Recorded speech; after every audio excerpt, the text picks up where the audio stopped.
एक साल पहले हम भारत जोड़ो यात्रा थे। हमारा लक्ष्य था कि जो देश में नफरत भी आ जाओ आ जाओ यहां बैठ जाओ, तुम आगे बैठ जाओ। नहीं नहीं, यहां इस पे बैठ जाओ। शाबाश। तो अच्छा अलंकार, मुझे 2-3 टॉफी दो। पहले काम, जरूरी काम करते हैं पहले। और दो, ये लो। तुम्हारा नाम क्या है? निभा। ये लो। हेलो, तुम्हारा नाम क्या है? हाँ, भव्या। तुम्हारा? सिमोन। तुम्हारा?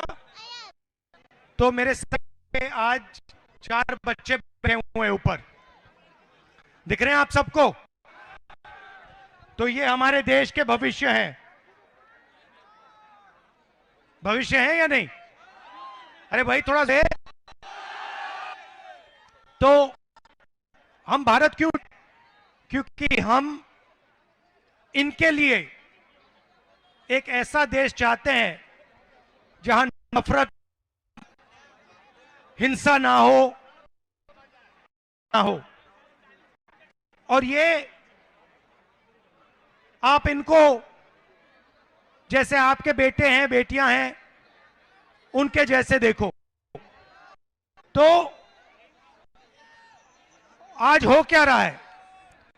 आज देश में कोने कोने में नफरत फैलाई जा रही है। कोई कहता है तुम तमिल बोलते हो इसलिए तुम हमें अच्छे नहीं लगते। कोई कहता है तुम बंगाली बोलते हो इसलिए तुम हमें नहीं अच्छे लगते। कोई कहता है तुम हिंदी बोलते हो इसलिए तुम हमें अच्छे नहीं लगते। तुम उर्दू बोलते हो इसलिए तुम हमें अच्छे नहीं लगते।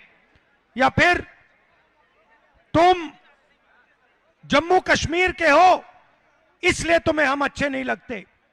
तुम मणिपुर के हो इसलिए तुम्हारा चेहरा हमें अच्छा नहीं लगता। तुम छत्तीसगढ़ के हो इसलिए तुम हमें अच्छे नहीं लगते। ये देश में कोने कोने में फैलाया जा रहा है। सही बात है। और इससे देश मजबूत नहीं होता है, इससे देश कमजोर होता है। जैसे घर में फूट पड़ती है, भाई भाई के बीच में लड़ाई होती है, परिवार मजबूत नहीं होता। इसी प्रकार बीजेपी और आरएसएस के लोग सब जगह नफरत फैला रहे हैं। तो यात्रा का यही लक्ष्य है कि जो हमारा जो भविष्य है, उनको एक मोहब्बत भरा हिंदुस्तान मिले। अब देखो, 4000 किलोमीटर हम चले कन्याकुमारी से कश्मीर, और आप जैसे लाखों लोग हमसे मिले।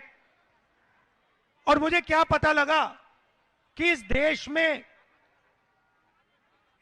का डीएनए नफरत का डीएनए नहीं है, इस देश का डीएनए मोहब्बत का डीएनए है। ये देखो, मैंने जैसे ये बात बोली सबने ताली बजाई, क्योंकि ये देश मोहब्बत का है, भाईचारे का देश है।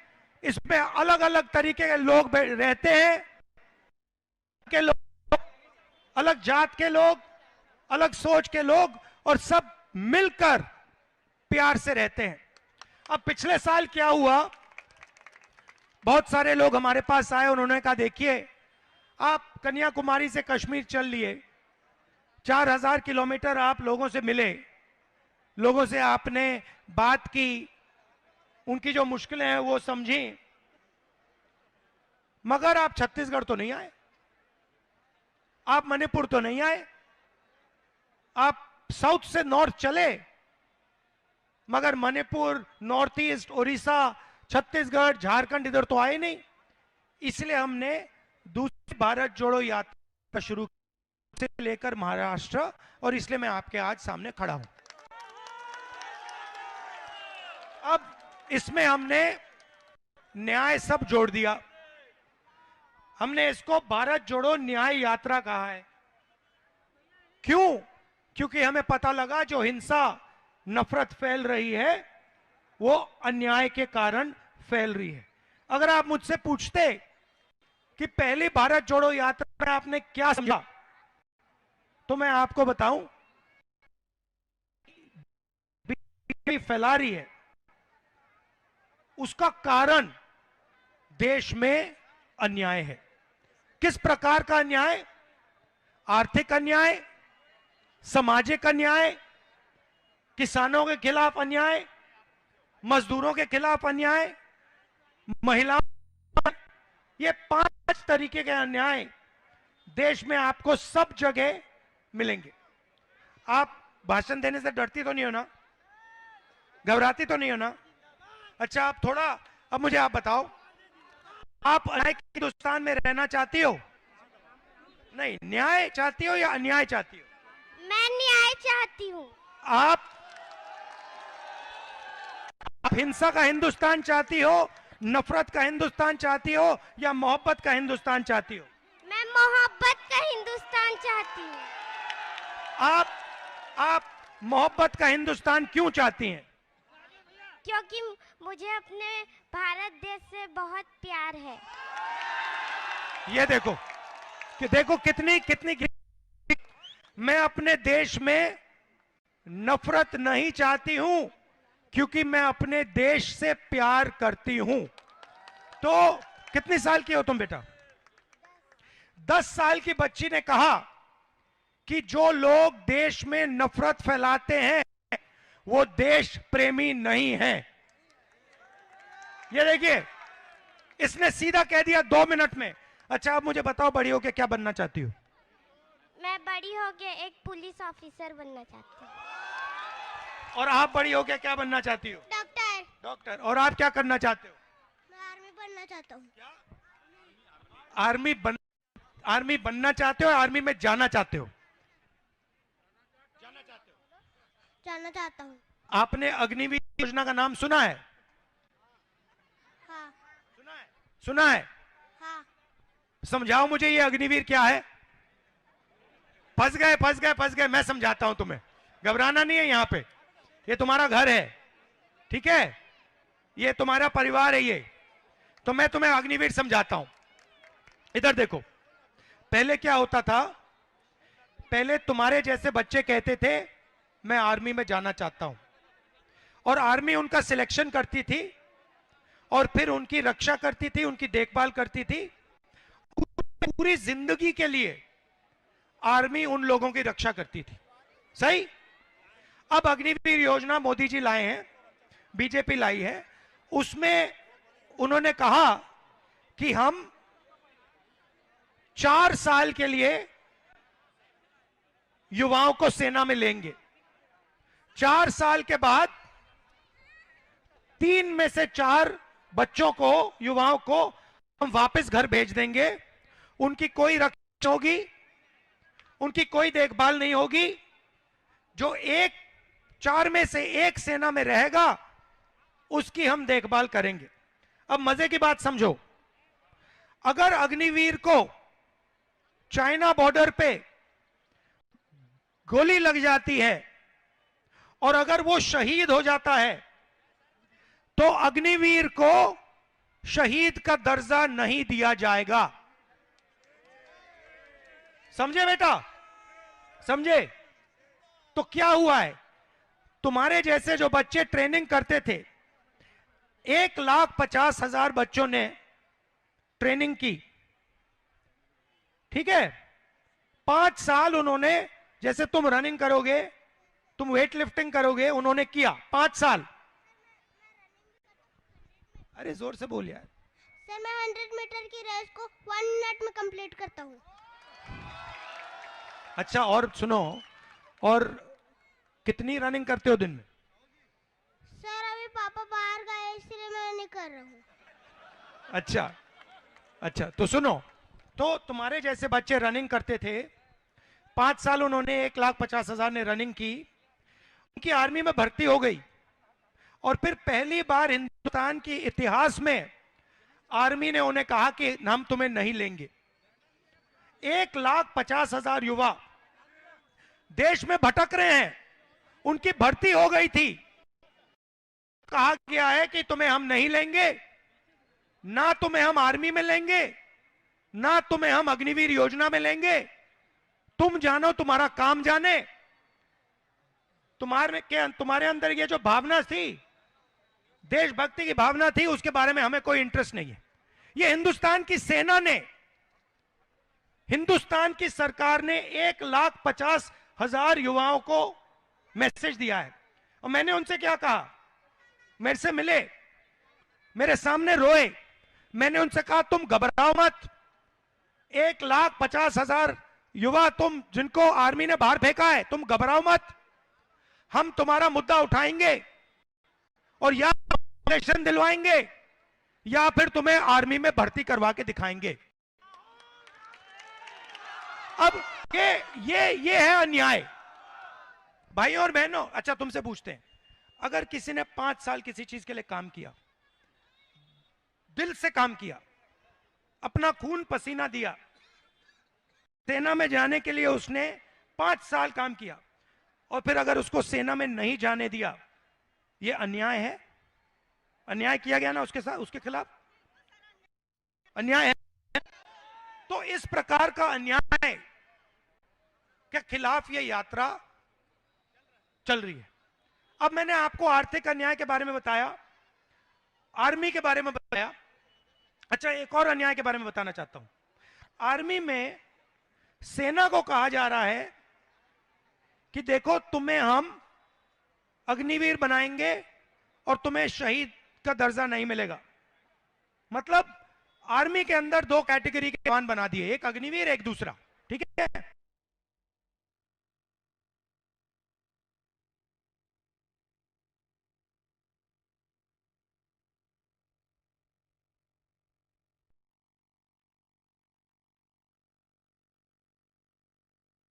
कि कंपनियां से खरीदे जा रहे हैं।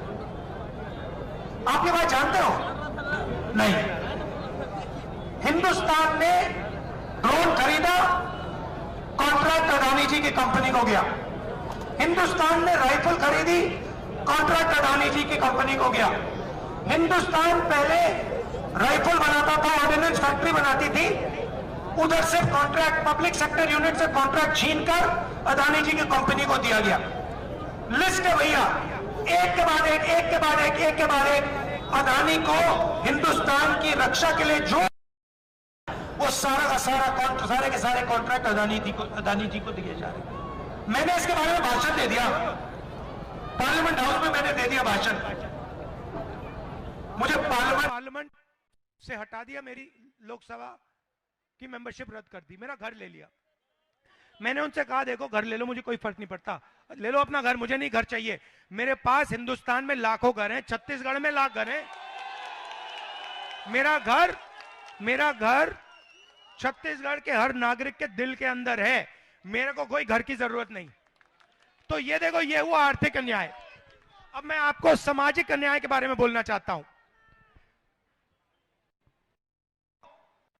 हम आदिवासी कहते हैं, बीजेपी ने इनके लिए न्याय डाला। वनवासी, आदिवासी का मतलब वो लोग जो सबसे पहले मालिक थे। हम कहते हैं आदिवासियों को कि भैया आप देश के सबसे पहले मालिक हो। उन्होंने उनका नाम बदल दिया, कहते हैं तुम आदिवासी नहीं हो, तुम वनवासी हो, तुम पहले मालिक नहीं हो, तुम वो लोग हो जो जंगल में रहते हो। बात समझ आई? उनसे कह रहे हैं कि तुम्हारी शहर में कोई जगह नहीं है, तुम्हारी कंपनियों में कोई जगह नहीं है, तुम्हारी स्कूलों कॉलेजेस में कोई जगह नहीं है, तुम तो जंगल के हो। देखो देखो कैसा सामाजिक अन्याय ने आदिवासियों के खिलाफ किया। अब मैं पिछड़ों की बात करता हूं, दलितों की बात करता हूं।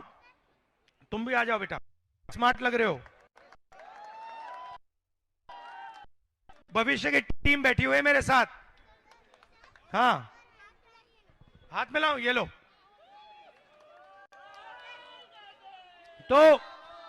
तो पिछड़ों से क्या कहते हैं ये?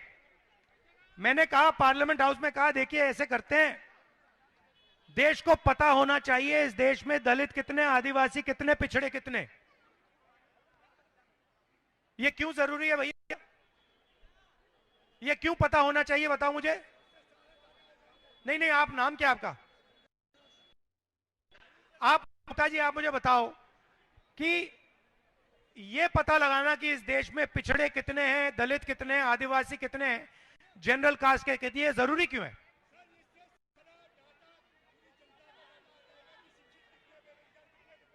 तो जो आपने बोला मैं माइक में बोल देता हूं, इससे सबको पता लग जाएगा कि किस जात के पास क्या क्या है, कितना धन है, कितनी नौकरियां हैं, कितनी कितनी देश की भागीदारी है। सहमत हो ना? मोदी जी सहमत नहीं है। मोदी जी ये पूरा ड्रामा कर रहे हैं क्योंकि ये चाहते हैं कि पिछड़ों को यह पता ना लग जाए कि उनकी कितनी आबादी है और देश का कितना धन इनके हाथों में है। मैं आपको बताऊं, मैंने आंकड़े निकाले हैं। आप हिंदुस्तान की 200 सबसे बड़ी कंपनी देख लो, अदानी, अंबानी, टाटा, बिरला, ये सब देख लो, ठीक है? इसका ना एक मालिक, ना एक मैनेजमेंट टीम का व्यक्ति पिछड़ा है, दलित है, आदिवासी है। इसमें कोई पिछड़ा नहीं है, कोई दलित नहीं है, कोई आदिवासी नहीं है। की बात करते हैं, मगर जब पिछड़ों को भागीदारी की बात उठती है, दलितों को, गरीबों को, गरीब जनरल कास्ट के लोगों को भागीदारी है, तो नरेंद्र मोदी जी बिल्कुल चुप हो जाते हैं।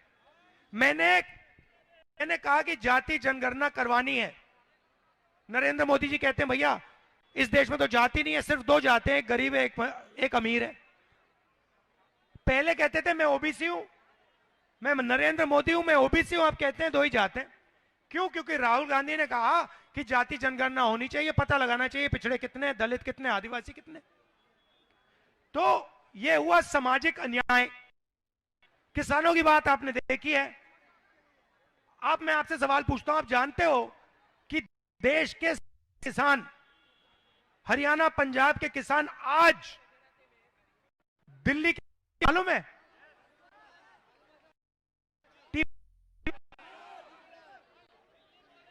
तो उनके खिलाफ अन्याय हो रहा है, मजदूरों के खिलाफ अन्याय हो रहा है, पब्लिक सेक्टर के खिलाफ अन्याय हो रहा है, ड्राइवरों के खिलाफ अन्याय हो रहा है। ट्रक ड्राइवर्स के साथ इन्होंने पता है क्या किया? जानते हो क्या किया? बिना पूछे 10 लाख रुपए जुर्माना सीधा ट्रक ड्राइवर से। हाँ, तो जहां भी देखो ये करते रहते हैं। मणिपुर को जला दिया।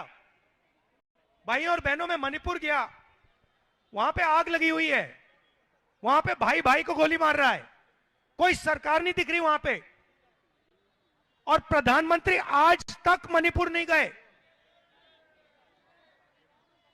हजारों लोग वहां, घर जल गए, लोग मारे गए, आज तक चल रहा है, वो खो गया।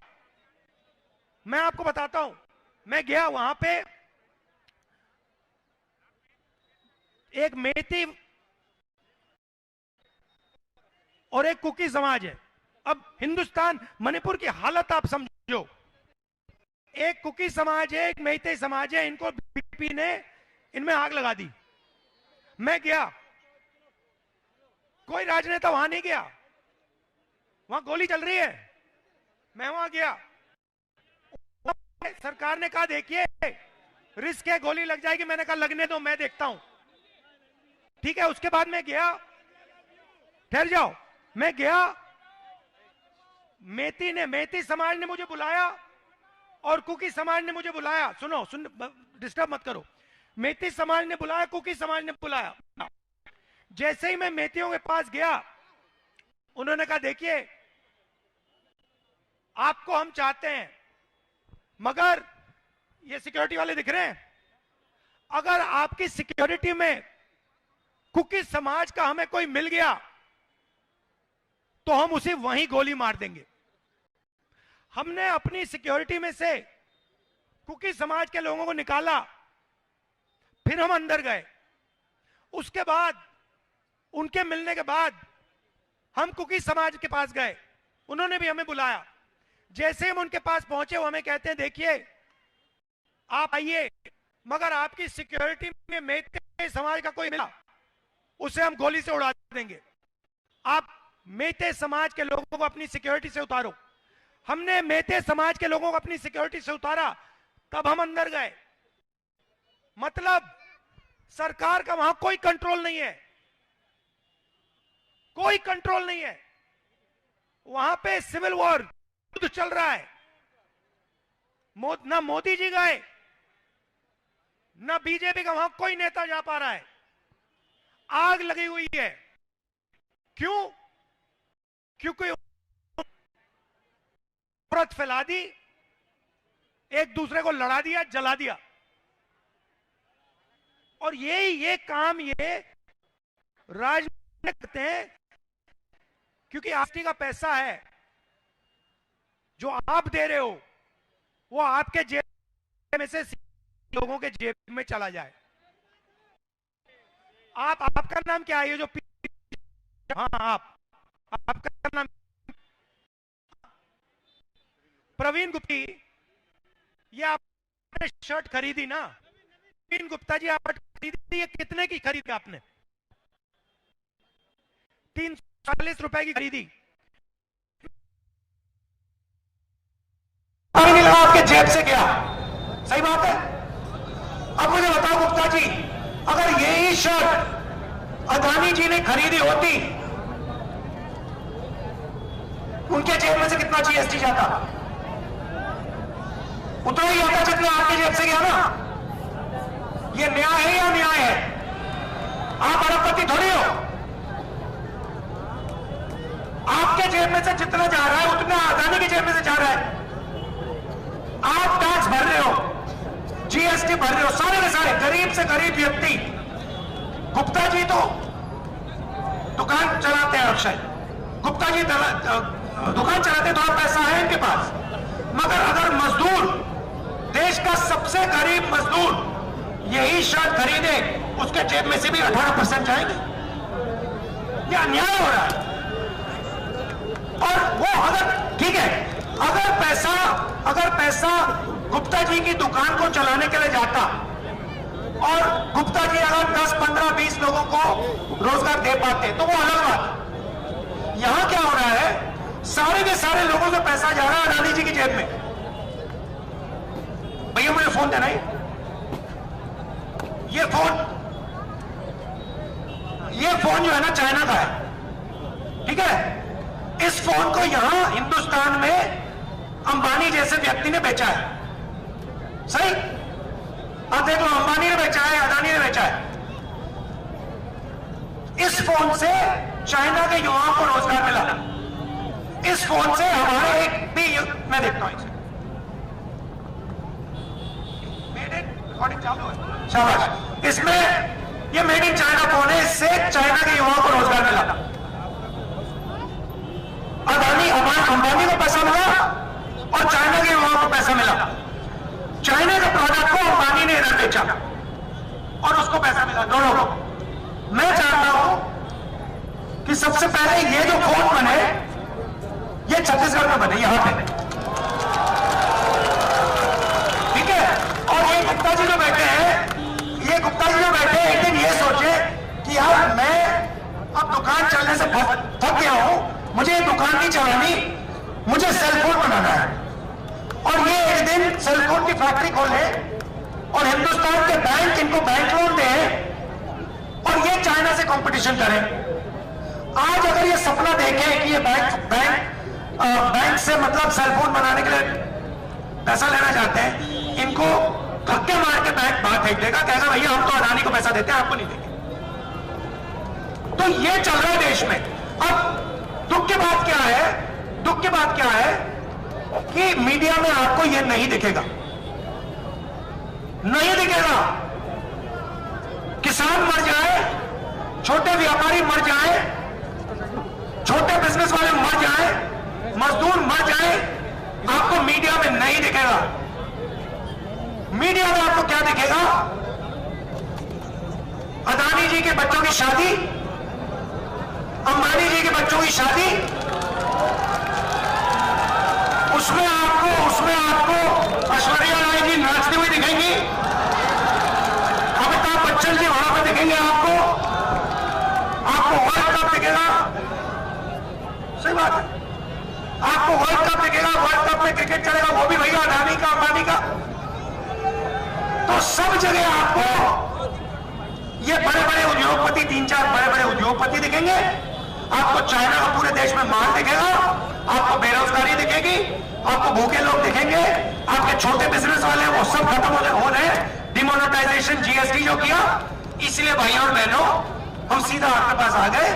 मीडिया हमारी बात नहीं उठाती, इसलिए हम आए आपके पास कि भैया जनता सीधी सुन लेगी बात। अब आप बच्चों का मैं धन्यवाद करना चाहता हूं। अच्छा, अब आप दो तीन शब्द कहेंगी? चलो कहना है, डरना नहीं है, 2-3 जो भी दिल में आए। अच्छा, अपने भाई के बारे में, आपका भाई कैसा है? भाई नहीं, अच्छा, मामा पापा क्या करते हैं? मेरी मम्मी एक टीचर है और मेरे पापा एक दुकान चलाते हैं। अच्छा, किस चीज की दुकान है? मेरे पापा एक कहते हैं मोहब्बत की दुकान है। तो अंत में यही कहने आया हूं, देखिए हम नफरत के बाजार में हम सब मोहब्बत की दुकान खोल रहे हैं।